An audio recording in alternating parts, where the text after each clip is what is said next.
When the people we love most are threatened, we can only hope that those around them are prepared to come to their rescue.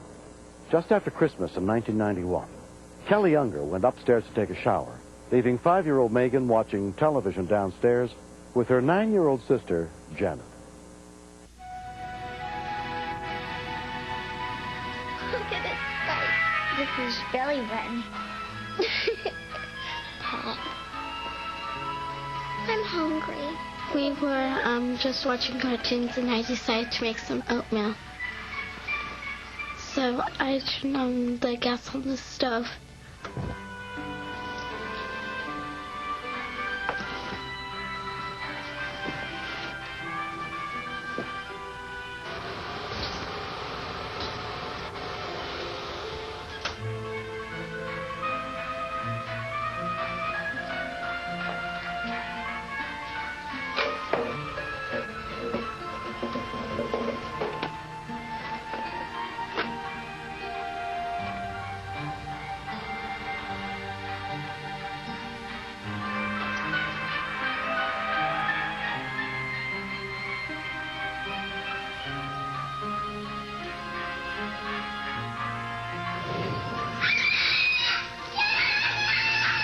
I heard her screaming again, and I'm all, oh my gosh, Megan, what's happened?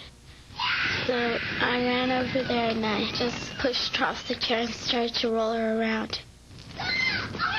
She thought I was trying to hurt her, but I just knew by then that I should stop, drop and roll. When you hear a scream like that, you know there's no talking about it. You know that there's something wrong. It was like everything was going in slow motion. I couldn't get down there fast enough. When I came in the kitchen, my stomach was sick. I couldn't believe what I saw. She was burnt, and she had skin sloughing off, and it was just a real ugly sight. I used to be an EMT, so I knew I had to get her upstairs and get her in the bathtub. But when I grabbed her under underwear, and that probably was the most scariest part because I could feel it was like it was charcoal to her body, and that's when I knew we were in real trouble. I tried to turn it on so it wasn't too cold to put her into shock, but it had to be cool enough to cool the burn down too. And I told Janet to stay with her, and I ran down the stairs and called 911. Among those responding to Kelly's 911 call was Hemet Valley paramedic Joe Seibert. When you roll on a call like this, you definitely try to block out any emotions that you possibly could have, but it's difficult because a child is involved. Megan said, I'm going to die, and I'm all, no, you aren't. But I was really scared.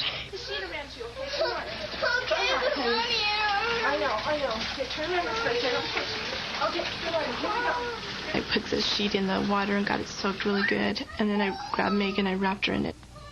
And I just held her and talked to her because that was the most important thing at that time. She was scared to death, she was crying, and she was hurt. Paramedics got to the scene within 9 minutes. You could smell quite a bit of burning hair and skin as we walked up the walkway. At that point, we realized that there was a serious burn.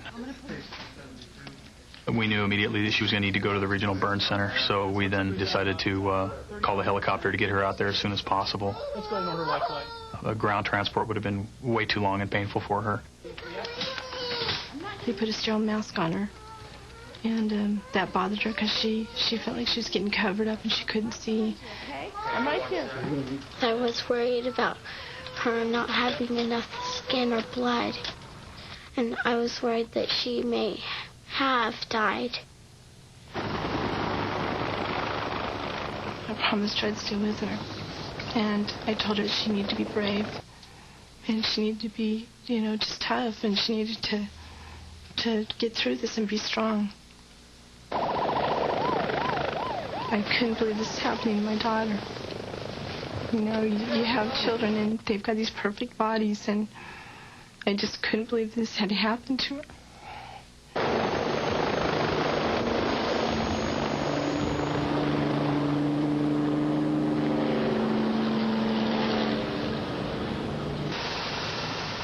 They had a partition between where they took care of the patient and where we sat.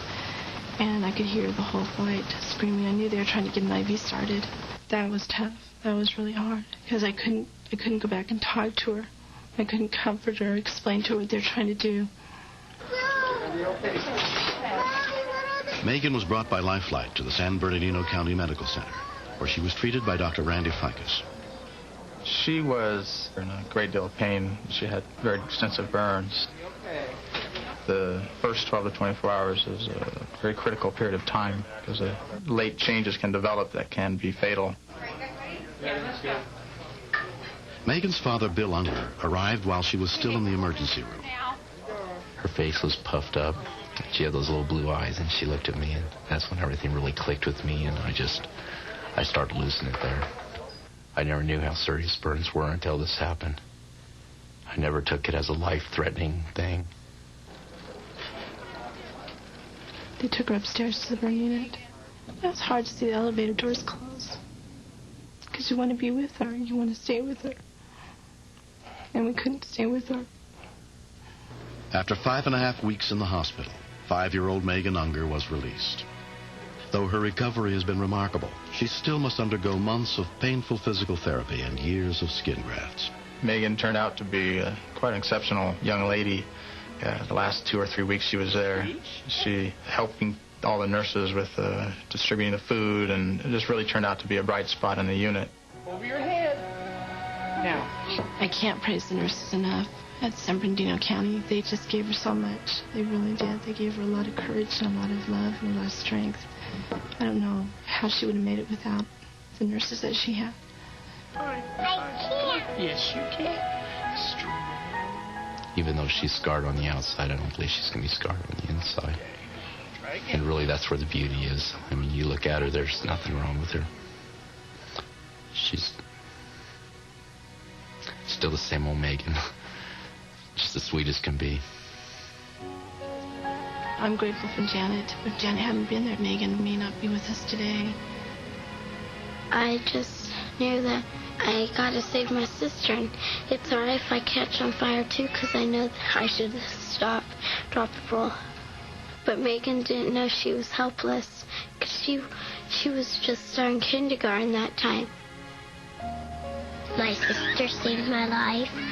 She stopped, drop, and roll. I thank her. I thank her for doing that.